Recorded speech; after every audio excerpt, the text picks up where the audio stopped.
ये फैलाया गया है कि भाई 40 से ऊपर जब आपकी एज हो जाए तो आपको मेमोग्राम करते रहना चाहिए, हर 6 महीने में एक बार, हर साल में एक बार। तो अब इसमें क्या होता है कि बहुत ही कम लोगों को पता है कि mammogram causes cancer. Mammogram causes cancer, ये आप बिल्कुल क्लियर सुन रहे हैं। मेमोग्राम से कैंसर डायग्नोस नहीं कर रहे हैं आप, उसको कॉज कर रहे हैं। सिंपल बात यह है कि मेमोग्राम का मतलब होता है कि ब्रेस्ट को ऐसे दबाते हैं, जितनी अबाउट 20 kg के प्रेशर से दबाते हैं और उसको स्कैन करते हैं, रेडिएशन देते हैं, उसका एक पिक्चर लेते हैं। Radiation itself cause cancer.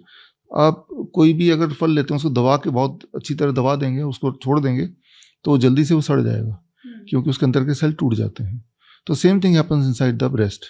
तो मैं क्लियरली ये बोलना चाह रहा हूँ कि ये एग्जाम्पल दे रहा हूँ कि कुछ ट्रैप्स बनाए हुए हैं महिलाओं के इर्द गिर्द और उस ट्रैप में फंस के फिर उसी चक्कर में पड़ जाते हैं।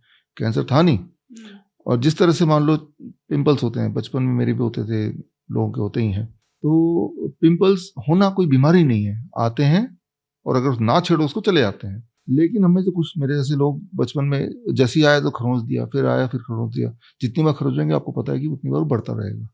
वो खरोचने की हम तो चाहते हैं कि वो निकले, लेकिन वो निकालने का जो प्रोसेस है उससे हम उसको उल्टा बढ़ावा दे रहे हैं। ठीक उसी तरह से इस एग्जाम्पल में आगे थोड़ा सा मैं बताना चाहूँगा। जैसे ब्रेस्ट में गांठ आ गई, तो गांठ आते हैं, it is very normal thing. गांठ आया, वो अपनी जगह बैठा है, इसे हम बोलते हैं टॉर्टोइस टाइप कैंसर मॉडल बोलते हैं हम। जैसे कछुआ इस कमरे में अगर बैठा हो तो बैठा रहेगा, हमें इंटरव्यू में तंग नहीं करेगा, वो सालों साल एक जगह बैठा रह सकता है।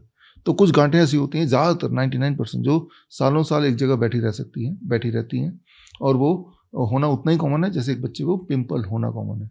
लेकिन उसको डायग्नोसिस के बहाने जब मेमोग्राम करेंगे, प्रेस करेंगे, बायोप्सी के मारे उसको जब खरोचेंगे, देन इट स्प्रेड्स।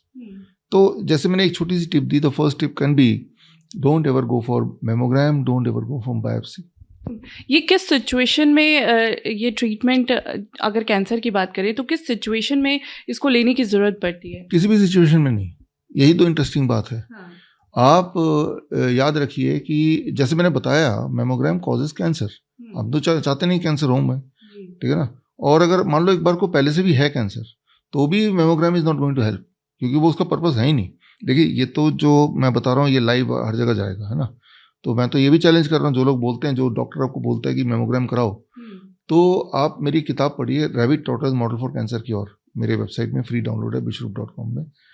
तो आपको एविडेंस दिख जाएंगे, पूरे दुनिया के जो एविडेंसेस मैंने इकट्ठे करके डाल दिए हैं।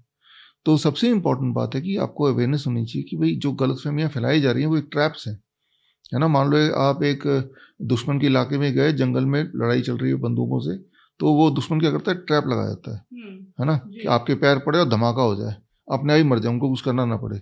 वैसे ही ना आपके आसपास कुछ मेडिकल इंडस्ट्री के ट्रैप्स हैं। पहला ट्रैप मैंने आपको बताया, मेमोग्राम नहीं कराना है, किसी भी कीमत में नहीं कराना है, किसी भी कीमत में नहीं कराना। जो असली कैंसर है, मैंने देखा जो हमारे 20 हॉस्पिटल्स हैं उसमें 20% पेशेंट कैंसर वाले आते हैं।